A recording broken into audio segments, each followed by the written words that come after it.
ሴትነት ትዳር እርግዝና እናትነት ያንዳንዱ የህይወት ኃላፊነት ነው በዛ ላይ ደግሞ የተለያዩ የህይወት ሩጫዎች ስራና ትምህርት ሲጨመርበት ደግሞ ህይወታችን ላይ የምናልፈውን ያንዳንዱ መንገድ ከባድ እንዲሆን ያደርጋል ክብራትና ክብራን ተመልካቾቻችን መውዳ መዝናኛችንን እየተከታተላችሁ ነው ከስቱዲዮ ወጣ ብለን ደግሞ ዚያራ ቆይታ ልናደርግ ወደ አንድ እህታችን ቤት ጎራ ልንል ነው በህይወት መንገዶቿ ላይ እንደ ስሟ ሁሉ ሽልማቶችን ማግኘት ምልክቷ እንደሆነ ይነሳላታል በተለያዩ የትምህርት ሂደቷ ላይ ሽልማቶችን ያገኘች በዛ ላይ ደግሞ በትዳር በእርግዝናና በእናትነት ሂደት ውስጥ በመታደርጋቸው የትምህርት ሂደቶች ላይ ያንን ተሸላሚነቷን ማስጠበቅ የቻለች ጠንካራ ብርቱ ሴት ነው ዛሬ የምናስተዋውቃችሁ እንደ ሰውም እንደ ሴትም ብዙ የህይወት ተሞክሮዎችን የምናገኝበት ቆይታ ይሆናል በእርግጠኝነት ብዙ የምታተርፉበት ነው ወደ ተመልካቾቻችን አብራችሁን ቆይታ እንድታደርጉ ግብዣችን ነው መልካም ጊዜ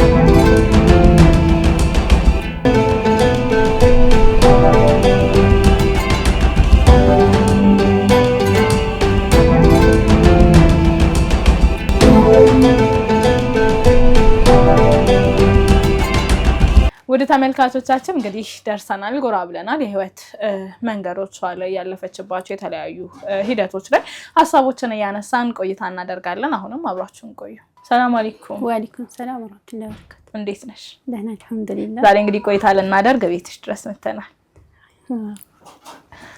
እንታወቅ ራስሽን አስተዋውቂ ስሜ ሰዓዳ መሐመድ ይባላል የትውልድ ሀገሬ ደሴ ልዩ ቦታ ደሴ ዙሪያ ነው ታደግዩ በመባል ቦታ ነው የተወለድኩት ያለው ነገር ከቤተሰብ 5 ወንድምና 6 እህቶች አሉ ማለት ነው መርሐባ ብዙ ናቸው ማሻአላ ስንተኛ ልጅ ነሽ አንቺ ልጅነትሽ ምን ይመስል ነበር እኔ 11ኛ ልጅ ነኝ ወደ መጨረሻ አካባቢ መርሐባ ምን አይነት ልጅ ነበርሽ በልጅነትሽ አካባቢው ራሱ ምን አይነት ነበር አስተዳደጋችን በጣም ቤት ውስጥ ብዙ ቤተሰብ ሆነን ነበር ያደግነውና አስተዳደጋችን ጥሩ አባትም ጥሩ እናትም ነበሩን በጣም በቅንነት ነው ያደግነው አስተዳደጋችን ይሄን ይመስላል አስቸጋሪ ልጅ ነበርሽ ወይስ ምን አይነት ነበር እናቴ ራሱ አሁን ድረስ ልጆች ረበሽ ምናምን ሰላት አንቺ እኮ ጨዋ ነሽ ባንቺ አልወጡም እንዴት ትለኛለች መርሐባ እንግዲህ ዛሬ ካንቺ ጋር የተለያዩ ሐሳቦችን ያነሳን ቆይታ እናደርጋለን ግን ቤትሽ ድረስ እንድንመጣም ሰበብ የሆነን ባለፈው የዛሬ ሳምንት አካባቢ አፍሪካ አካዳሚ ተማሪዎችን ሲያስመርቅ ከተመረቁ ተማሪዎች መሃል ነበርሽ እንዲሁ ደግሞ ከፍተኛ ነጥብ ያለሽ ተሸላሚዋ ተማሪ ነበርሽ የኡምራ ተሸላሚም ነበርሽ በለቱ ለሱ እንኳን ደስ አለሽ ከነብሮ ደስ አለ ከዛ ግን መለስ ስንል ደግሞ የበፊት የትምህርት ሂደቶች ላይ ሁሉም ላይ ሽልማት ስሟን ነው እስኪባል ድረስ ሁሉም ላይ ሽልማቶችን እየወሰድሽ የተመረቅሽ ተማሪ ነሽ ወደሱ በደንብ እንመጣለን ይሄንን ሐሳቦች በደንብ እናነሳዋለን ግን ነው ኤሌመንታሪ ላይ ነው መቼም ትምህርት የሚጀምረው ያኔም ጎበዝ ነበርሽ እስቲ እንዴት ነበር የትምህርት ጅማሮሽ የትምህርት ጅማሬ ኤሌመንታሪ ላይ አንደኛ ክፍልና ሁለተኛ ክፍል በጣም ሰነፍና ኮራጅ ተማሪ ነበርኩ ኮራጅ እንደውም ሁለተኛ ክፍል ላይ ያለሁኝ የቤት ስራ ተሰጥቶን 3 ምርጫዎች ነበሩና መጻፍም ስለማልችል ምርጫ ነበረ ቤትቼ እህቶቼን አስረዱኝ ምናምን ስላቸው ምርጫ ምን ይሁን አያውቁም ከዛ ክላስ እንዳንመታ መምህሩ ስለሚገርፈን ከተማሪዎች ነው ኮርጄ እንትን ያልኩት ኮርጄ ሂጄ መብለሽ ጻፊ 3ኛውን ሲለኝ እኔ ጨብዬ ነው ጽፌ የገባሁትና ሂጂ አሳርሜ ስመጣ ከ3 2 አገኘሁኝ ከዛ ጎኔ ነበር ያስኮረ ሄኮ ጨነው እንጂ ያልሽው መብለሽ አስተካክለሽ ሂጂ አለኝ ከዛ አስተካክዬ ሲሄድ አንቺ አጭበርባሪ ያለና በስክሪፕቶ ነበር እጄን ከዛ ተንበረከኩ በማስመሪያም ተቀጣው ከዛም በኋላ ያን ነው መነሻ የሆነኝ እሱ ነው ከዛም በኋላ አይደለም መኮረጅ ላስኮረጅሽ ምን ተማሪ አልፈልግም ነበርና ከዛም በኋላ ከዛ ነው የጀመርኩት መጎበዝም ከዛ ሌሎችም ሂደቶች ቢኖሩ ያኔ ነው የጀመርኩት ውጤት እየቀነሰ ሲመጣ መምህራኖች ምን ሆነሽ ነው ምናምን ሲሉኝ ወላጅ እርሰ መምህሩ ጋር ነበር ቀጥታ ያልኩት ከዛ ወላጆች ስራ በዙብኝ ምናምን ብዬ እንተናልኩ ከሰስኩ ማለት ነው ቤተሰብ ቤተሰቦችሽን ከሰሻቸው? አላባረሩሽም ከቤት? አይ አላባረሩኝም።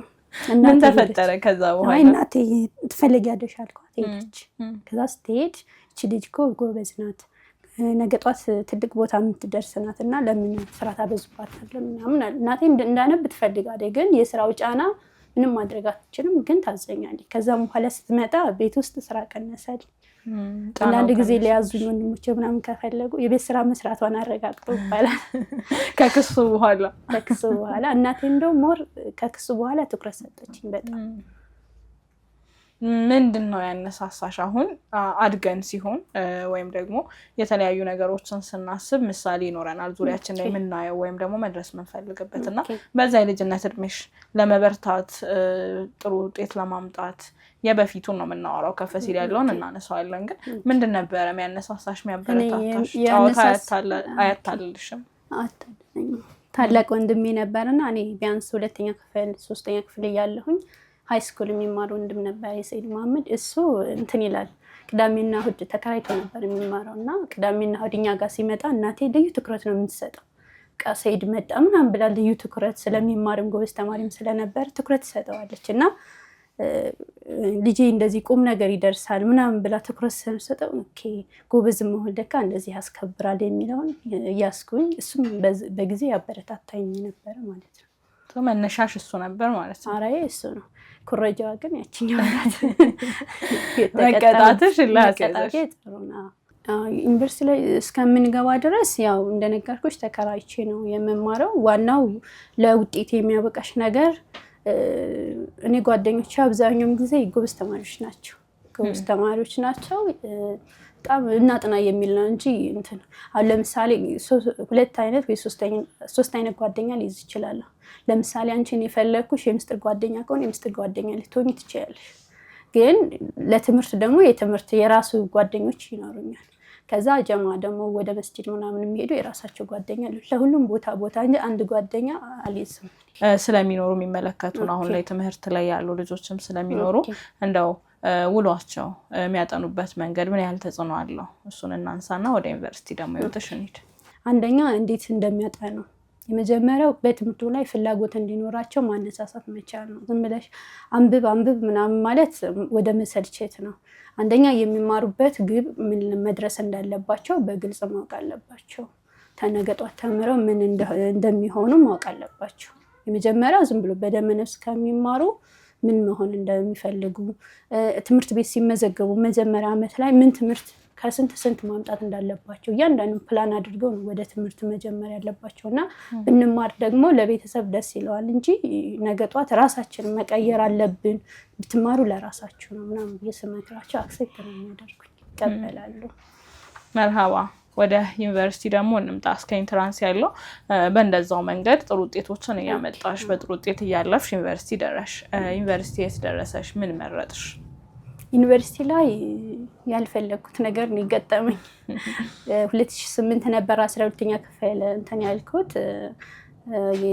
ፈታኝ ነበርኩ 2008። ያኔን በአጋጣሚ ፈተና ተሰርቆ ነበረ እና እቅድ ፕላን ያደረኩት ከ530 በላይ ማምጣት ነበረ እና ፈተናው ተሰርዞ ከ1 ወር በኋላ ተራዘመ። ከዛ ኢንትራንሱ ሲራዘምብን በቃ እንዳልነበረ አረበተ ምናምን መጣ ማለት ነው ውጤቴና ያው ያኔ እንትንሽ ሄልዝ ነበር መግባት የፈለኩት፣ ግን በላንድ ሰርቪንግ ነው የተማርኩት። በጣም የጤና ተማሪ መሆን ደስ ይለኝ ነበር በጊዜው ማለት ነው። አዎ ያልፈለግሽ ወይም ደግሞ አስበሽ ያልነበረው ፊልድ ነው የደረሰሽ። ግን እዛም ላይ ጥሩ ተማሪ እንደነበርሽ ሰምቻለሁኝ። አሁን አንዳንዴ የኔ ያልነውን ነገር ካላገኘን እንሰለቻለን አይደል? ለዚህ ነው ምለፋው ምናምን ልንል እንችላለን። ድጋሚ ደግሞ ምን አበረታሽ? አሁን ብዙ ተማሪዎች የራሳቸው ፊልድ ካልደረሳቸው ወይም የወዱት ቦታ ካልደረሳቸው የሚፈልጉ ፊልድ ካልደረሳቸው ጥላው እስከ መመለስ ድረስ ይደርሳሉ። እኔ መጀመሪያ ያበረታኝ ነገር ግቢ ላይ እንደገባሁኝ የጀማ ልጆች ጋር ተገናኘሁኝ። ከጀማ ልጆች እንደዚህ ለመመለስም እያሰብኩ ነበረ። 1-2 ቀን 3 ቀን ከገባሁ በኋላ ዲፓርትመንት ሄዱ ጋር ሄድኩ ቀጥታ። ከዛ እንዴት ነው በዚህ ዲፓርትመንት እንደዚህ አልፈልግም ነበር ምናምን ያለው ሂደት ስለው ኦኬ ጎበዝ ተማሪ ከሆንሽ እዚህ ሌክቸር የመቅረት እድል አለሽ፣ ስለዚህ በርተሽ ካነበብሽ የሚል በቃ እንዲመለስ አልፈለገም። ሲጀመርም አበረታታኝና ከፍተኛ ውጤት እያመጣው ነበር እዛም ጋር እንትን የምለው ማለት ነው። ግቢ ቆየሽ ዩኒቨርሲቲ እንደ ሴትም ከዛ እንደ ሙስሊም ሴትም ምን ይመስላል የትምህርት ሂደቱ? ምን አይነት ገጠመኞች ነበሩሽ? ምን ፈተነሽ? ዩኒቨርሲቲ ላይ ፈተና ብዬ ማነሳለች የመጀመሪያ እንደገባን የጀማ ልጆች አንደኛ ዓመት ላይ ውጤት መስቀል አለብሽ ይላሉ። በቃ በደንብ መስራት አለብሽ ማንበብ አለብሽ ስለሚሉ አንደኛ ዓመት ላይ የመጀመሪያ ቴስት ከጀማ ልጆች ጋር ነበረ። ገጠመኝ ልነግርሽ ከጀማ ልጆች ጋር ነበረ የነበርኩትና ለካ አርብ እንደተማረን ቅዳሜና እሑድ አንብባችሁ ሰኞ ኩዊዝ ፈተናለሁ ብሏል መምህሩ ማለት ነው። ከዛ እኔ አላወቅኩም። አንድ አካባቢ አይደል በዲፓርትመንት የምንመደበው አልሰማሁም ነበርና ክላስ ገብተን ትንሽ ካስተማረ በኋላ እንደአጋጣሚ ኮምፒውተር ፕሮግራሚንግ ነበረ እንትኑ ትምህርቱ። ከዛ ካስተማረ በኋላ ቴስት አለ በቃ ኩዊዝ አለ ሳይነገረን ምናምን ብዬ ያልኩኝ ክላስ ማለት ግን ሙሉ ተማሪው አንብበው ተዘጋጅቶ የመጣው። ከዛ በዛ ልክ እኔ ብቻ ነኝ ያላነበብኩት። በቃ ሁሉም እንደተባልኩ ተዘጋጅ እንደተባልኩ በቃ እንትን አልኩኝ ማለት ነው ምናምን ብዬ በቃ በጣም ተጨናነኩኝ። ወዲያው ድንገት ነው ለመጀመሪያ ዩኒቨርሲቲ ገብቼ የነበረ ፈተና ነው። የመጀመሪያ ፈተና ነው። ከዛ እየተፈተን ግዴታ ተፈተናል። እየተፈተን እያለን የገጠመኝ ነገር ከ21 16 መቀነስ አቃተኝ። ተጨንቀሽ ነው? 21 ሲቀነስ 16 አልመጣልኝ አይደል? ለብዙ ጊዜ መጨረሻ ላይ ነው ያስታወስኩት። እንደአጋጣሚ እንደዛም ሆኖ ከፍተኛ ውጤት የመጣው የኔ እኮ ነው። ግን ሳትዘጋጂ ለነገሮች ትኩረት ሳትሰጪ ገብተሽ ያለውን ውጤት ሪዛልት ታውቂያለሽ። የሚመጣው አጥጋቢ አይሆንም የሚል ስጋት ነው። በዛ ላይ ደግሞ በደንብ አንብቡ በደንብ ጠንክራችሁ ስሩ። ፈርስት ሴሚስተር ካልሰራሽ ውጤትሽ እየጨመረ ሲሄድ ያን ያክል አያነሳሽምና እሱ እንትን ነበረኝ። እሱ ነገር አጋጥሞኛል። እንደ አጠቃላይ የግቢ ህይወትሽ ምን ይመስላል? ከጀማ ጋር የነበረሽ ከጀማ ጋር እኔ አካዳሚክ ዘርፍ አስተባባሪ ነበርኩ። ሌሎቹ ፋይናንስ የቁርአን አሚር ምናምን ነገር ሲሆኑ እኔ በቁርአን ነበር አካዳሚክ ላይ ሞር በሴቶች ላይ ሴቶችን እየመለመልኩኝ በየዲፓርትመንቱ ጎበዝ የሚባሉትን በራሳቸው ዲፓርትመንት እንዳስጠኑ ክላስ ምናምን ከኔ ዲፓርትመንት የተለያዩ ማቴሪያሎችን ሰጡኝ። እስከ ማጥፊያ ቾክ ምናምን ነገር ይሰጠኝ ነበርና እሱን እያከፋፈልኩ እንትን እላቸው ነበረ። በራሴ ዲፓርትመንት ደግሞ ሴቶች በተለይ የኛ ክላስ እኔ ሴቶችን ካላስጠናቸው ፈተና አይገቡ አሞኝ ራሱ መጥተው ሳድ ምናምን ብሎ እንትን ይሉኛልና እሱ ነበር አስተምር ነበር። ሲጀመር ተማሪዎች ላይ መሻሻሎችን አስተውለሻል ታዲያ? በዛ በጣም 70 እስከ 75 እስከ 80% የሚሆነው እኔ ያስጠናቸው ነው የሚመጣው። ለምን እኔ አንድ ለመጀመሪያ ቴስት የሚፈትነኝ መምህር ባህሪውን መለየት ነው የመጀመሪያ። ላይብራሪ ልትሄጂ ትችያለሽ፣ ሪፈረንስ ልታነቢ ትችያለሽ። ልክ የመጀመሪያ ፈተናውን ካየሁኝ አወጣጡ ከአፉ ነው ከሚናገራቸው ነገሮች ነው ከመጽሐፍ ነው ከምንድን ነው የሚያመጣው የሚለውን ስለምለይ የመምህሩን ባህሪ ለይቼ ስለማቅ ከዛ በኋላ ለነሱ አስረዳቸዋለሁ። በቃ ፈተናውን አብረሽ ነበር እንደ ቁጭ ብለሽ ከሱ ጋር ያወጣሽ ነው አብዛኛው እንደዛ ነው። አዎ ብዙ ጊዜ ግን እናንብብ ብለን ትኩረት እናደርጋለን እንጂ የመምህር ባህሪ መረዳት ላይ ብዙም ነን ብዬ አላስብም። አሁን እኔም ባለፍኩባቸው የትምህርት መንገዶች ላይ ያን ያህል እሱ ላይ ትኩረት አላደርግም እና ያ ከየት መጣ? ያ ከወንድሜ ነው የመጣ። ወንድሜ ገና ኤሌመንታሪ ላይ ያለው ነገር ሰይድ መሐመድ እሱ ወንድሜ በቃ ዝም ብለሽ ማንበብ አይደለም መሸምደድም አይደለም በቃ ኮንሴፕቱን ተረድተሽ መምህርሽ ምን እንደሚያስተምርሽ ምን እንደሚያስረዳሽ እያንዳንዱን ነገር ትኩረት መምህሩን ማንበብ አለብሽ ይለኛል። መምህሩ በቃ ምን አይነት መምህር ነው ከመጽሐፍ ነው የሚያወጣው ወይስ ከሪፈረንስ መጽሐፍ ነው የሚለውን ማንበብ አለብሽ። የመጀመሪያ ፈተና እንደምንም ደክሜ ከሪፈረንስም ሌሎችም ለምሳሌ እኔ 7ኛ ክፍል እያለሁ 8 ካሉ ያስተማራቸው ተማሪዎች ካሉ ጠይቃለሁ። በቃ ሪፈር አደርጋለሁ ያለው ስለ ባህሪ ይነግሩኛል። እኔም በተጨማሪ አነባለሁ። ልክ አንድ ፈተና ቴስት ከተፈተንኩ በኋላ አውቃለሁ እንዴት እንደሆነ አውቃለሁ። አሁን ራሱ ሲበት ተማርኩበት እሱ ጠቅሞኛል። ይሄ ነጥብ አሁን በትምህርት ላይ ላሉ ተማሪዎችን በደንብ ያግዛቸዋል ብዬ አስባለሁ። የሚማሩትን ነገር በደንብ ትኩረት አድርገው ከመማር ከማንበብ ባሻገር የመምህሩን ባህሪ ፈተና የሚያወጣበትን መንገድ የሚመርጣቸውን ነገሮች ማወቃቸው ያቀላል እያልሽ በጣም ጊዜ ወጥቶች ወደ የዩኒቨርሲቲ የመጨረሻዎቹ ጊዜዎች ላይ እንምጣ። የ4 ዓመቱ ጥርቅም ውጤት ነው መጨረሻ ላይ ውጤትሽን ከፍም ዝቅም የሚያደርገው። ግን እንደው የመጨረሻው ሴሚስተር የምርቃት ሰሞን ድባቡ ምን ይመስላል? እንደ ተሸላሚ ተማሪ ደግሞ የመጨረሻው ሴሚስተር በተለይ ሁለተኛ ሴሚስተር ላይ በጣም በርትቼ እንዳጠና የጀማ ልጆች በራሱ ያበረታቱኝ ነበር እና መጨረሻ ላይ በቃ አዳራ ከዲፓርትመንት አንቺ ተስፋ ያደረግነው አንቺን ነው ይሉኛልና የነሱንም የነገሩኝንም እንትን ከግብ ለማድረስ በጣም ነበር የምጥረውና ስለዚህ ከዲፓርትመንት ነው ከግቢ ተሸላሚ ነበር? አይ ከግቢ በትንሽ ነጥብ ተበልጫለሁ። ከዲፓርትመንት ተሸላሚ ነበር። መርሃባ። አሁን የግቢ ላይፍን ዘግተን ልንወጣ ነው። ስለዚህ አሁን ዩኒቨርሲቲ ተማሪ የሆኑ አሁን ወደ ዩኒቨርሲቲ የተመደቡ ያሉ የሚገቡ እህቶች አሉ፣ ሙስሊም እህቶች። እንደ ሙስሊም ሴትም የግቢን ህይወት እንዴት ይለፉት፣ ምን ላይ ይበርቱ የሚለውን ሀሳብ አንሽልንና ደግሞ ወደ ሌላው የህይወት መንገድ እንለፍ። የግቢን ህይወት ለማለፍ የመጀመሪያው የጀማዓ ተማሪዎችን እንትን ማለት ነው መቀላቀል፣ እሱ ወሳኝ ነገር ነው። ምክንያቱም የዶርም ሼት እንደሆነ እያንዳንዱን ነገር ስለማታውቂ የጀማዓ ልጆችን ቀጥታ ከተገናኘሽ ነገሮች ህይወትሽ ራሱ ይቀልልሻል። ታደርጊ ምን ማድረግ እንዳለብሽ እያንዳንዱ ከማን ጋር ለምሳሌ ሲነሮች ሊኖር ይችላሉ፣ ከነሱ ጋር ተግባቢ ይሉሻል፣ ኮሚኒኬት ያደርጉሻል። እያንዳንዱ ነገር ያቀልልሻል እና ዝም ብሎ ሄዶ ግቢ ከመግባት የጀማዓ ልጆች ከነበሩ ሲኒየር ተማሪዎች ጋር ቶሎ መግባባት ለትምህርቱም በጣም አሪፍ ነው።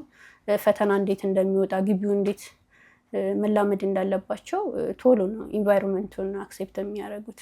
አሁን ተመርቀሽ ሄድሽ፣ ከዛ ላይ ያሉ የተወሰኑ ሂደቶችን እናንሳ። የመጀመሪያ ግን እንደዛ የሚያበረቱሽ ቤተሰቦችሽ ስሜታቸውን ይመስል ነበር? ስሜታቸው እኔ ከተደሰቱ በላይ ነው እነሱ የሚደሰቱት ማለት ነው። በጣም ደስተኛ ናቸው። ልክ የሆነ ነገር እንደዚህ ሲባል የሆነ ነገር በቃ ሁሉም ደውለው በቃ መስመር ራሱ ይጨናነቅብኛል ማለት ነው። እኔ እነሱን ያክል ደስ የሚለኝ አይመስለኝም። በጣም ነው ደስተኛ የሚሆኑት እና ከዩኒቨርሲቲ እንደወጣሁኝ ወደ ትዳር ነው የገባሁት ስራ ሳዲስ ማለት ነው። አጋጣሚውን እናንሳ። አጋጣሚ የት ነበር ዩኒቨርሲቲው? ወልዲያ ዩኒቨርሲቲ ነበርና ከወልዲያ ጨርሰሽ ወደ ቤት ተመለስሽ? ወደ ቤት ተመለስኩ እና በአጋጣሚ ወደ ትዳር ገባሁኝ። ከትዳር በኋላ እዚህ የመጣው ወደ አዲስ አበባ የመጣሁበት ምክንያት ባለቤቴ እዚህ ወዳው ነበር በአንድ ወር ስራ ከተገባኝ ያገኘውና ወደዚህ መጣ።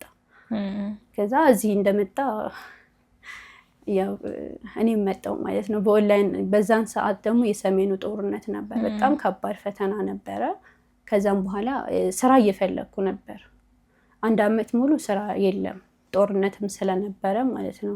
ቀይ ሄዳለሁ፣ የሆነ ማስታወቂያ ነባለሁ፣ ምንም በቃ ብዙ ነገሮችን ለመሞከር ብዙ ማስታወቂያዎችን በማየት ሞከረ። እዚህ ጋር ግን ብናነሳው ደስ የሚላል ገና የመጀመሪያ ዓመት ላይ ስትገቢ ማትወጁ ዲፓርትመንት ሲሆን ያበረታታሽ የነበረው ነገር ይሄንን ነጥብ በጥሩ ነጥብ ሰርቼ የግቢው መምህር ሆኜ እቀራለሁ የሚለው ሀሳብ ነበር። እሱ ለምን አልተሳካ? እሱ ያልተሳካበት ምክንያት ያኔ ኮሮና ምክንያት ሰሞን ነበርና በጀት እጥረት ተዋለና ልክ ልንወዳደር ዲፓርትመንት ሁሉ ነገር ጨርሶ ለውድድር ቢያጠራብን የጠራን ሰዓት አካባቢ ጠርቶን ልክ ፕሬዝዳንቱን እንትን ሲለው አይ ባለው በጀት መብቃቃት እንጂ ምናምን ነገር አለ። አንቺ ግብሽን አሳክተሽ ነበር ማለት ነው? የግቢው ነበር። ስራ ፍለጋ ምን ይመስላል? በጣም አድካሚ ነው እውነት። በጣም ስራ ፍለጋ በጣም በተለይ ጎበዝ ነሽ ከግቢ ወጥተሽ ስራ ማጣት በጣም ህመም ነው እውነት ለመናገር። እኔ እዚህ ጋር ካነሳሽው አይቀር እንደው መንግስት ሆነ የግል ቀጣሪዎች ይህን ነገር ቢቀርፉ ጥሩ ነው ብዬ አስባለሁ። ምክንያቱም እዛ ግቢ ላይ ደክመሽ ለፍተሽ መተሽ የሆነ ቦታ ላይ ደርሳለሁ ብለሽ ነው የምታስቢውና እንደዚህ ስራተሽ እንትናቲም እየደወሉ አሁን ስልክ ይደውላሉ ምን ደረስ ስራ ገባሽ ምናምን ነገር ሲሉሽ እኔ ስልክ እስከማጥፋት ልደርስ ነበር። ስልክ ሲሜን በቃ እስከማውጣት ልደርስ ነበርና ስራ ማስታወቂያ ነባለው እንትናላለው በቃ የሚመጥንሽም የለም። ጦርነትም ስለነበረ ወሎ ያኔ ጦርነት ስለነበረ ወጥተሽ ስራ ማጣት በጣም ትልቅ ነው። ቢያንስ እንደ መፍትሄ ብዬ የማስበው ግቢ ላይ እየተማርሽ ያለ እንደዚህ በማድረግ የሚማሩ ተማሪዎችን እዛው ግቢ ላይ ያለሽ መንግስትም ሆነ ሌላ የግል ድርጅት እዛው በትስስር ኔትወርኪንግ ፈጥረው ተወዳድረው እዛው የሚገቡበት ወይም ሌላ ድርጅትም እኮ ሊሆን ይችላል። በዛው በአየር ላይ ብትገቢ በጣም ሞር ትሰሪያለሽ። እኔ አሁን 1 ዓመት አጥፍቼ ነው ስራ የገባሁት። እንደው እንደዛ ለፍቶ እንደተማረ በማዕረግ እንደተመረቀ ሰው ግን ምን ይመስላል ስሜት? በጣም ያማል። በጣም ነው የሚያመው። እኔ ብዙ ጊዜ አለቅስ ነበር ሁሉ ማለት ነው። እንደውም በቃ ዩኒቨርሲቲ ከመማር በቃ ወይ ባጭሩ እንትን የሆነ ነገር አለ ብዙ ነገሮችን አስቤ ነበረ። ግን አንድ ቀን እንደማይቀር ደግሞ ተስፋ አደርጋለሁ። እናቴ ታበረታታኛለች ሁልጊዜ፣ እህትም አለችኝ። እሷም የነገሮች በትዕግስት ነው ያለፍንበትም ጦርነት ስለነበረ በቀላሉ 1 ዓመት ስራ ፈትቻለሁ። መርሃባ። ከዛ ወደ አዲስ አበባ መጣሽ? ወደ አዲስ አበባ መጣሁ። አዲስ አበባ እንዴት ተቀበለችሽ? አዲስ አበባ መጣሁኝ። ማስታወቂያ ነበረ እዛ ከጦርነቱ በኋላ እዚህን እንዳጋጣሚ ፈተና ተፈተንን 2014 መጨረሻው ላይ ማለት ነው። ወደ 2015 እየገባ ነው። እሱ ላይ መጥቼ ፈተና በኦንላይን ነበር ያመለከትኩት። መጥቼ ፈተና ስፈተን አለፍኩኝ ማለት ነው። ለፈተና አለፍኩኝ። እዚህ ገባሁኝ። ለመጀመሪያ ጊዜ ቤት የተከራየ ነው ጀሞ 2 ነበረ። ጀሞ 2 እንደተከራየን ደሞዙ ሳይደርስ ነበር ቤት የተከራየ ነው ማለት ነው ከባለቤትሽ ጋር? እሺ። እና የመጀመሪያ ቤት ተከራየን። ለመጀመሪያ እዚህ አካባቢ ነበረ ስራውም። ከዚህ እንትን በባስ ወይም በታክሲ እንዳትሄጂ ምናምን ተብዬ ነበረ። በባስ እንጂ በታክሲና በባጃጅ እንዳትሄጂ ተብዬ ነበረ። ማለት አካባቢውን ስለማላውቀው እንግዳም ስለሆንኩኝ አንዳንድ ሌቦችም አሉ ስለሚባል እንደዛ አድርጌ ባስ እየጠበቅኩ ነበር። በጣም ፈታኝ ነው አዲስ አበባ ካላወቅሽው ማለት ነው። እና እየጠበቅኩኝ እያለ እስከ 2:40 ደረሰ እዚሁ አካባቢ ቤት ሳልሄድ ማለት ነው። ከስራ እየወጣሽ ማለት ነው መሽቶ? እሺ። እና በቃ የሌሎች አካባቢ ባሶች እየመጡ ነበረ። የኔ በአጋጣሚ አይመጣም። በቃ ጨርሻ በቃ ለምንድን ነው የመጣሁት እስከምል ድረስ ማለት ነው ከሀገርሽ። በቃ የመጨረሻ አማራጭ ስልክም ሲደወል እንዳትይ ስለተባልኩኝ ብዙም ስልክም አውጥቼም አላወራም። የመጨረሻ እንትኔ አማራጭ መስጂድ ማደር ነበረ ማለት ነው። እዛ ስጠብቅ መጨረሻ 2:40 አካባቢ መጣ። ሄድኩኝ። ልክ ሲሄድ እኛ ሰፈር ስንደርስ ባለቤቴ እየፈለገኝ ነበርና 12 ጋር አገኘሁት። ከዛ ወደ ሰፈር ስገባ በጣም እያለቀስኩ ነበረ። ቤት ሂጄ ሁሉ እያለቀስኩ ሲስተር ስትደውልልኝ በቃ ለምንድን ነው በቃ እኔ 3000 ብር ነበር የመጀመሪያ የተቀጠርኩትና ለ3000 ብር እንዴት በዚህ ልክ እመጣለሁ ምናምን ነገር አልኳት። በጣም እያለቀስኩ ነው። እሱ ፈታኝ ነበረ። በተለይ አካባቢውን ካላወቅሽው ትንሽ ፈተነሻል። አዎ፣ ለሀገሩ እንግዳ መሆን ከባድ ነው። መርሃባ። ከዛም በኋላ የማስተርስ ተማሪ ሆነሽ በምን አጋጣሚ ተመዘገብሽ? አሁን መጀመሪያ ተማሪ ነሽ፣ የሙሉ ጊዜ ተማሪ ነሽ፣ ቤተሰብ እያገዘ የሚያስተምርሽ። ከዛ ግን ትዳር መጣ እንዳልሽው፣ እንግዳ ነሽ ለከተማው። ከዛ ደግሞ ስራም አለ። በዛ ውጣ ወረድ ውስጥ መማርም ማሰብ በራሱ ቀላል ነው ብዬ አላስብም። ብዙ ጊዜ እኛ ሴቶች ስናገባ ህይወታችንን እዛ ጋር ነገሮችን እንተዋቸዋለን፣ ያለውን ማስቀጠል ነው። እና የመማር ሀሳቡ ራሱ እንዴት መጣ?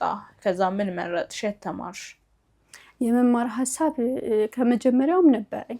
ግቢ ላይ ያለሁኝ ራሱ ሌክቸር የምቀረው ዋናው ሀሳቤ ቶሎ ማስተር ማስቀጠል ስለነበረብኝ ነው እንጂ በዛው ለመቀጠልም አልነበረም። እና ዋናው ትምህርቴ መከታተል አለኝ ቁርጠኝነት።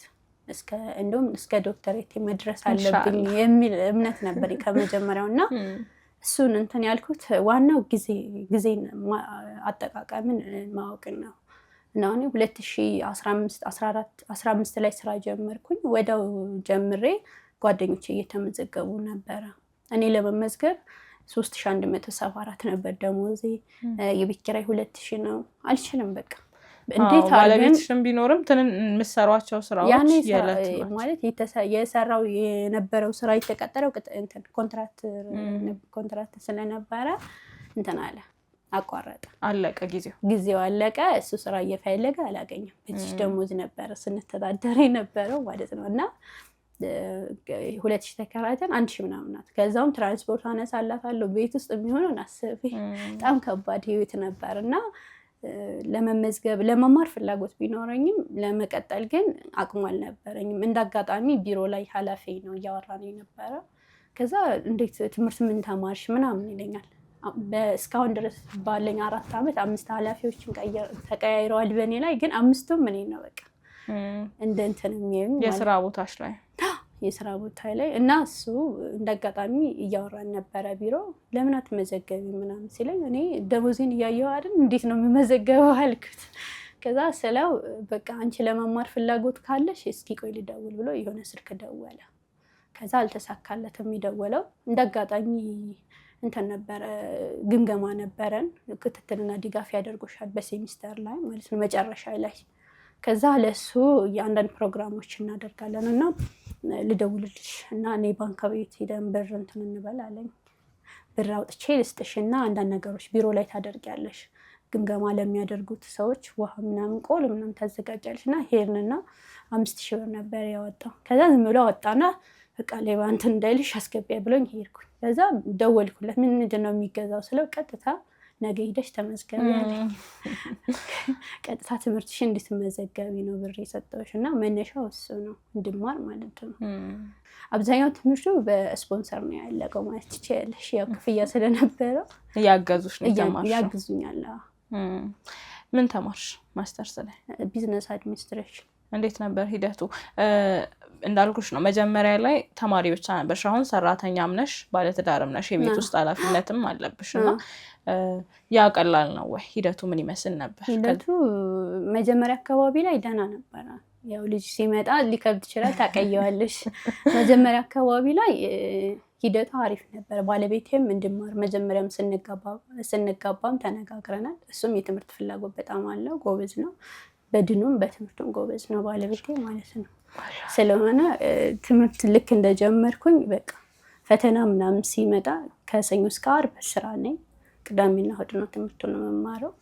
ቅዳሜና እሑድ ሲሆን እሱ ያኔ ስራ እንደገና አግኝቶ ነበር በመሀል ላይ ሲያገኝ። እሱ ቅዳሜና እሑድ ስራ የለውም፣ ቤት ውስጥ እንትን ይላል፣ ስራ ሰርቶ ነው። እኔ ቤት በጠዋት እሄዳለሁ። ቤት ውስጥ ቤት ከማጽዳት ጀምሮ ልብስ መታጠብ ካለበት ያጥባል፣ ምግብ አብስሎ ምናምን ነው የሚጠብቀኝ እና እሱ ነገር አግዞኛል።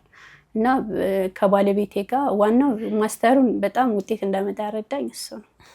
እሱ ተነጋግረን ማለት ተግባብተን የምንሰራቸውን ስራዎች ተነጋግረን ተከፋፍለን እንትን እንሰራለን እና ይህ ደግሞ ተግባብተሽ ደግሞ የምትሰሪው ስራ አለ አይደለ? በመሀል ላይ ደስታን፣ ሰላም፣ እንደገና መተሳሰብም ስለሚኖር ጥንካሬ ይጨምርልሻል። በእያንዳንዱ ኤግዛም ላይ ራሱ እኔ ሾርት ኖት እያወጣሁ እንትን ያልኩትን ይጠይቀኛል ጥያቄ። ፈተና ካለ ፈተና እንድትዘጋጅ ይጠይቀኛል። ከመፈተኝ በፊት እያንዳንዱ ነገር አንዳንድ ነገሮችም እንደዚህ ዳውንሎድ አድርጎም ያግዘኛል። እና ዋንጫው የኔ ብቻ አይደለም ለማለት ነው። ይሄ ከፊታችን ላይ ያለው ዋንጫ በማስተርስ አመጣሽው ከፍተኛ ውጤት የተሸለምሽው ነው ማለት ነው። ወደ የማስተርስ ወደ መጨረሻ አካባቢ ደግሞ እርግዝና መጣ።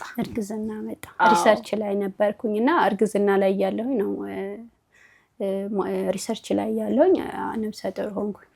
ያንን በቃ አላ ጊዜ አጠቃቀም ላይ ባለቤቴ ምንም ደህና ነን። ግን ቀላል ነው ያው አላ አይደለ? ግን ሁልጊዜ እንነጋገራለን። በእያንዳንዱ እንትናችን የራሳችን እንትን ይኖረናል፣ የራሳችን እቅድ ይኖረናል። በየጊዜው ክፍተቶቻችን እንነጋገራለን። ማሳካት ያለብንን ደግሞ የእሷ ብቻ ነው ብሎ ወደ ጎን አይልም። አሁን ባለቤቴ ስማር መጀመሪያ ላይ በከፍተኛ ውጤት እንዳመጣም ተነጋግረን ነበር እና ብቻዬን አሳካዋለሁ ብቻ ሳይሆን ሁልጊዜ እንነጋገርን በግልጽ። አዎ የሱ ገዛ በደንብ እንዳለበት በተደጋጋሚ ስታነሺ ይሰማለሁ። ግን እንዴት ነው አሁን እርግዝና ሲመጣ በራሱ ተፈጥሮ ይዞት የሚመጣቸው ጫናዎች አሉ። ወደ መጨረሻ የሪሰርችሽ ሂደቶች ላይ ደግሞ የመውለጃ ጊዜሽ እየተቃረበ የነበረው ጊዜ ነበርና መተጋገዙ መተሳሰቡ እንዳለም ሆኖ እንዲሁ ደግሞ በተፈጥሮ እርግዝና የሚያመጣው የራሱ የሆነ ጫና አለ፣ የሆርሞን ለውጥ አለና ያ ሂደት ቀላል ነበር ወይ? እንዴት አለፍሽ? በዛን ሰዓት ሪሰርች ሰዓት ነበረ። ሪሰርች በአጋጣሚ ትምህርቱን እዛው ይሄድሽ ነው የምትከታተየው። ሪሰርች እዚሁ ጋር ያስተካከልሽ እየሰራሽ ምናምን ነበርና ምሳሌው ሪሰርቹን ስሰራ በተለይ 8 ወር 9 ወር ኦልሞስት ገብቷል ማለት ይችላልሽ እንደዛ ነበር እና በጣም ይደክመኛል ሳነብ በተለይ ኮምፒውተር አንዳንድ ነገሮችን ኮሜንት እየተሰጠች ስታስተካክል በጣም ይደክማል እና በጣም ፈታኝ ጊዜ ነበር ግን በቃ የነበረኝ የነበረው ከመጀመሪያ ውጤቶችን ማወቅ ያለው ስለዚህ ዋናው ግባችን ደግሞ ሪሰርቹንም ደግሞ ጎበዙኝ ኤክሰለንት እንዳመጣ ነበረ የመጀመሪያው ግቤ ስለነበረ አንድ ነገር ስትጀምሪው መጀመሪያ አሳካዋለሁ ብለሽ ከተነሳሽ ጽናት ይፈልጋል መሰናክሎችን መቋቋም ፈተናን ተግዳሮቶችን መቋቋምን ይጠይቃል እንጂ እንዲህ በቀላል አታመጪውም ግን ሁሉም ነገር አንድ ነገር አሳካዋለሁ ካልሽ ጽናት ካለሽ መሸነፍን ካልተቀበልሽ ልተኛ ብትይኮ አትተኛም ምንም አሁን ነፍሰ ጥሩ ሆኜ እኔ እንደዚህ ማለት ትራስ እንትን እያልኩ ምናምን ነበረ የመጨረሻ ምርቃት ቀን ደረሰ ሲደርስ ፕሮግራሙ ላይ እንትን ነበር ስሜ ሲጠራ ሲሄድ 10 ኤችአርጂ እና 4 ኤ ነበር ያመጣሁት ፎርም ያመጣሁት ቢሲ ምናምን አንቺ ጋር ቦታ የላቸውም አይቀየሙሽ ፈርሃዋሽ አይ እነሱ እኔ ነኝ የሚቀየማቸው ከመጡ እና እዛ መድረክ ላይ ሲጠራ እንትን ነፍሰ ጥሩ ጭራሽ አልመሰልኳቸው ነበርና ፕሮግራሙ አሪፍ ነበረ የዋንጫና የሜዳሊያን ተሸላሚ ሆንኩ ከዛ በማግስቱ ምናምን ወለድሽ ቅዳሜ በ18 ነበር የተመረኩት ማስከኙ ማታ ምጤ መጣና ያው ወለድኩኝ ማሻአላ ሁለት ቀን ልዩነት ማለት ነው እናትነት ምን ይመስላል እናትነት በጣም ደስ ይላል እናትነት ስትሆኝ እንደውም ጠንካራ ነው የምትሆኝ እንደውም ከእናትነት በፊት ላጤ ከመሆን ትዳር ውስጥ ገቢ ትጠነክሪያለሽ ከትዳር ወደ እናትነት ስትመጪ ደግሞ ሞር ትጠነክሪያለሽ ጊዜሽን እንዴት ማብቃቃት እንዳለብሽ ልጆችሽን እንዴት ማሳደግ እንዳለብሽ መንከባከብ እንዳለብሽ ምግብ መቼ ማብሰል እንዳለብሽ ጽዳት መቼ ነው ልብስ ማጥበው የሚለውን ፕሮግራም እስኬጁል ታረጊለታለሽ ምክንያቱም ልጆች ሲመጡ ጊዜ ትንሽ የመጥበብ ነገር ስላለ ዋናው ነገር ጊዜን በአግባቡ መጠቀም የምታቀጃቸውን እቅዶች ደግሞ ለምታሳኪው መሆን አለበት በግልጽ ማወቅ መቻል አለብሽ ሌላው ዋናው ለስኬት ያበቃ የምለው ጊዜን በአግባቡ መጠቀም ነው ጊዜን ራስሽን መግዛት መቻል አለብሽ ከተለያዩ ነገሮች ቆጠብ ማለት ለራስሽ ለህይወትሽ ሊቀይርሽ የሚችል ነገር መሆን አለበት እንጂ ዋናው ቅድሚያ መስጠት የሚገባሽን ነገሮች ቅድሚያ መስጠት ያልሆኑ ላንቺ ለህይወትሽ የማይጠቅሙ ነገሮችን ማስወገድ መቻል ወይ መቀነስ መቻል አለብሽ ጊዜን በአግባቡ መጠቀም ጠቅሞኛል ለስኬትም አብቅቶኛል መርሃባ ስለዚህ እናትም ተሆኖ ሴትም ተሆኖ ባለትዳርም ሆነሽ ስራ ኖሮብሽም ወስነሽ አላማዬ ብለሽ የሆነ ነገርን ከጀመርሽ ማሳካት እንደሚቻል ምሳሌ አርገን እናነሳሽ እንችላለን ማለት ነው ባንቺ ህይወት ውስጥ ይሄንን አይተናል ወደ መጨረሻ ሀሳቦቻችን እየሄድን ነው ግን ዛሬ እንድንገናኝም ሰበብ ይሆነን ባለፈው ሳምንት አፍሪካ አካዳሚ የተመረቃችሁበት የሸሪዓ ትምህርት ላይ ጥሩ ውጤት ካመጡ ተማሪዎች መሃል ቀዳሚዋ ሆነሽ የኡምራ ተሸላሚ ሆነሻል እሱን ሂደት እንዲሁ የተመዘገብሽበትን አጋጣሚ አንሽልን እሱን ሂደት የተመዘገብኩበት አጋጣሚ ኦንላይን ተለቆ ነበር ሊንኩ መጀመሪያ ላይ ባለቤቴን ያስመዘገበኝ ከተመዘገብነው በኋላ እያንዳንዱ ትምህርቶች እንትኖች ፒዲኤፋቸው ተለቀቀ ከዛ የራሳቸው ስኬጁል የፈተና ጊዜ የፈተና መጨረሻ ነበረው በምንማርበት ሰዓት በጣም በዚሁ አጋጣሚ አፍሪካ አካዳሚ ያስተማሩ ኡስታዞቻችን ማመስገን እንደዚሁም እንትኑ ፒዲኤፉ ጥራት ነበረው በጣም አሪፍ ነበረ የምንማረው ትምህርት ኪታቡ በአማርኛ ተተርጉሞ ስለነበረ ለዛም ነው ቀላል ያደረገልኝ ስኬጁል አለው ፈተና እንትን ይላል የራሱ አውዶ ይላክልሻል እንትን አለ ደግሞ ፒዲኤፉ እየተቆራረጠ በየቀኑ ነበር የሚላከው ልክ እሱ ፈተናው ካለቀ በኋላ ነው ፒዲኤፉ ማንበባችን ትምህርቱ ካለቀ በኋላ ፈተና የራሱ ስኬጁል አለው ፈተና እንፈተናለን በዚህ ሂደት ውስጥ ያደረኩት እንደገጣሚ ደብተርም ሾርት ኖት ያው ማየት ይቻላል ሾርት ኖት ነው የሚይዘው ያንዳንዱን ነገር ያነበብኩ ሾርት ኖት ይይዛለሁ ሾርት ኖት ይዤ ነው ማነበው እዛ በጣም ታስታውሻለሽ በጣም አጭር ቀላልና በቃ ለሸሪዓም ላንቺ ለምትኖሪበት የምትችይበት ነገሮች ነው ተርቢያ ላይ አቂዳ ላይ በጣም አሪፍ ነገሮች ነው ትምህርቱ ሲሰጥ የነበረውና በሱ መልክ ነው እያነበብኩ የነበረው። አሪፍም ውጤት እያንዳንዱ የመጣው ከዚህ አንፃር ነው። መርሃባ የቅርብ ስለሆነ ከቀናት በፊት የተከሰተ ስለሆነ ገና የምርቃቱ ድባብ ላይ ነው ያለነው። መሸለም እዛ ጋር መቆም አሁን በአካዳሚኩ በትምህርቱ አሳክተሽ መተሻል። እዚህ ጋር ደግሞ ሸሪዓ ላይ መሸለም እዛ ጋር መቆም መቻል ስሜቱ ምን ይመስላል የሚለውን ታነሺልንና እኛ ደግሞ ከሰሞኑ ስለተመረቅሽ እንኳን ደስ አለሽ ብለን ኬክ ይዘን መተናል። ኬካችንን እንቆርሳለን ማለት ነው። ምን ይመስላል እዛ ጋር ቆሞ መሸለም?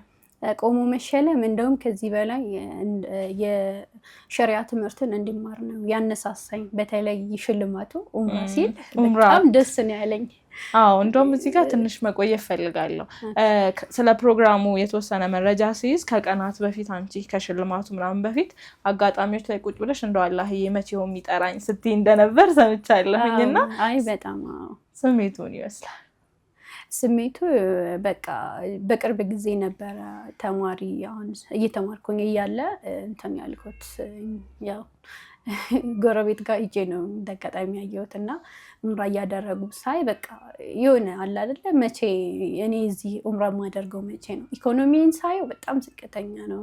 ከእጅ ወደ አፍ ራሱ ከወር የሚያደርስ አይደለም እና የምኖረው ህይወት በቃ የሆነ በአጋጣሚ እንደውስጥ ዱዓ እያደረኩኝ ነበር እና በጣም አለቀስኩኝ። ሳላስበው እያየሁኝ ነበረ ቲቪ አለቀስኩኝ እና አላህም ብሎ ደግሞ በዚህ ምክንያት አድርገው ለዚህ አበቃኝ አልহামዱሊላህ። እና እዛ ኡምራ ብሎ አንደኛ ወጣሽ ብሎ እንትን ሲሸለም በጣም በቃ የተሰማኝ ስሜት እውነት እኔ ማለት ይሄን ትምህርቱን ስለተከታተልኩ ብዙ ነገሮች ይቀሩብኛል በደንብ አውቄ ምናምን አይደለም፣ ያጋጣሚ ነገር ነው። የሸሪዓ ትምህርት አማርኛው ስለተተረጎመ ያንዳንዷን ነገር አንብበሽ አብዛኛውን ደግሞ ከፒዲኤፍ ስለሚመጣም ስላገዘኝ ነው። አላህ ይሄን ሰበብ አድርገው ማለት ነው። እዛ ጋር ሽልማት ሲሰጠኝ እኔ በቃ ዜሮ እንደሆንኩ በዲኔ በሃይማኖታዊ ትምህርት በቃ ብዙ ነገር በቃ ዜሮ ላይ እንደሆንኩ በቃ ካሁን ቀጥዬ መማር እንዳለብኝ በቃ ውስጤ ያነሳሳኝ ያኔ በቃ እንደዚህ ነው በቃ በጣም መማርና ለኡማው መጥቀም አለብኝ ብዬ አሰብኩኝ። እንኳን ደስ አለሽ ስለ ኡምራ ሽልማትሽ። እንኳን አብሮ ደስ ያለን። መርሃባ የመጨረሻ አንድ ጥያቄ ላንሳ። ቀደም ብሎ በተደጋጋሚ ያነሳሽው ነበር። አሁን አንቺ ከበፊት ከታች ጀምሮ በትምህርት ሂደትሽ ላይ ስኬታማዋ ሴት ነሽ። በየመንገዱ በየደረሽበት ሁሉ ተሸላሚዋ ምሳሌ የምትደረጊዋ ሴት ነሽ። አሁንም እስካነሳ ነው ማለት ነው። እና በእርግጥ ዱንያ በተለያየ መንገድ ነው ይዛን የምትሄደው። አሁን በተለያየ መሀል ስታነሹ ነበር የስራ ሂደቱን ያንቺንም የባለቤትሽን እያለፍሽበት ያለሽውን መንገድ እንደው እንደመጨረሻ ማንሳት የምትፈልጊው ሀሳብ ካለ አንሺልኝና የስራ ባህሪው የመጣሽበት የደከምሽበት ዋጋ የከፈልሽበት ትምህርት አለ፣ ግን በዛ መንገድ በሽልማትም ታጥሮ ዋጋ ከፍለሽለት መተሽም ያ ህይወት የታደረሰሽ የሚለውን የተወሰነ ነጥብ የመጨረሻ አንሺልንና እንስካ። እኔ አሁን የደከምሽበት ይኖራል ማለት ከፍተኛ ውጤት በማድረግ ተመሸለምሽ አንዳንድ ጊዜ እንደጠበቅሽው አይሆንም ማለት አትኖሪውም። ዩኒቨርሲቲ ላይ ዲግሪ በዚህ መልክ ተማርኩ፣ ማስተሬንም እንደዚሁ አስቀጠልኩ። ግን አሁን ያለሁበት ህይወት በጣም ከባድ ነው ማለት እኔ አሁንም ቀጥላለሁ ብዬ ያስባለሁ። ትምህርቱን እያስቀጠልሽው ደግሞ ስራ ወይም ኢኮኖሚ ላይ ደግሞ መስራት አለብሽ። በተለይ እናቴ እንደዚህ መስዋዕት የከፈለችልኝ እናቴን አሁን ላይ እኔ ቡና ገዝቼ አልክላትም። ሀቅ ነው የምነግርሽ ማለት ኢኮኖሚ ከወር ደሞዜ 10 ሺህ ብር ነው እና ከወር አይደርሰኝም። ቤት ኪራይም ከዛው በላይ ነው። በቃ ባለቤቴ በሚያመጣት እንደምን ማብቃተሽ አላህ ስለሚያብቃቃልን ነው እንጂ በጣም ከባድ ነው። እና በተለይ ይችኛዋን ልጄን ሁለተኛዋን ስወልድ 9 ወር ነፍሰ ጡር ሆኜ ነው ቤት ልቃቄ ተብዬ እስከ በቃ ሁሉንም ቦታ አዳረስኩኝ። የሚባለው የኔ የኢኮኖሚ የአቅሜ ሁኔታና የሚባለው የቤት ሁኔታ ምንም አይመጣጠንም እና በጣም ነው ያለቀስኩ። ቢሮ ሁኜ ሁሉ እያለቀስኩኝ ነበርና እስከ ጓደኞች እስከሚገርማቸው ማለት ነው። እና የዚህኛው በጣም ፈታኝ የሚባለው በህይወቴ እንደውም ያሁኑ ነበረ። ያሁን ነፍሰ ጡር ሁኜ ከቤት ጋር በተያያዘ ማለት ነው።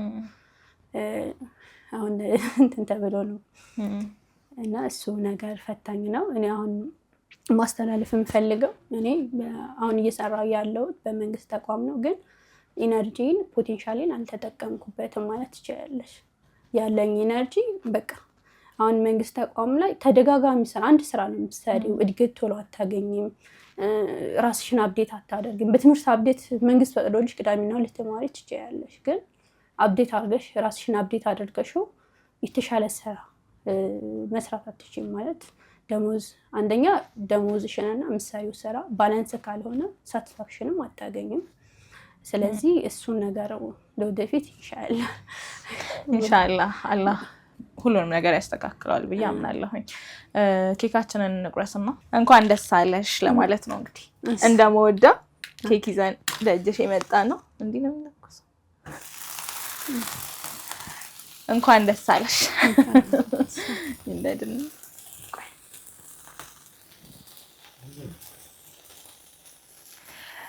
እንደዚህ ብርቱ ጎበዝ ሴቶችን እህቶችን ስናገኝ ለኛ ምሳሌ ስለሚሆን በየቤታችሁ በያላችሁበት መምጣት እንወዳለንና ዛሬ እንደመወዳ ክሩ እንደ ፕሮግራም ክፍልም እንኳን ደስ አለሽ ለማለት ነው ደጅሽ የተገናኘን እንኳን አብሮ ደስ አለን በጣም ደስ ብሎኛል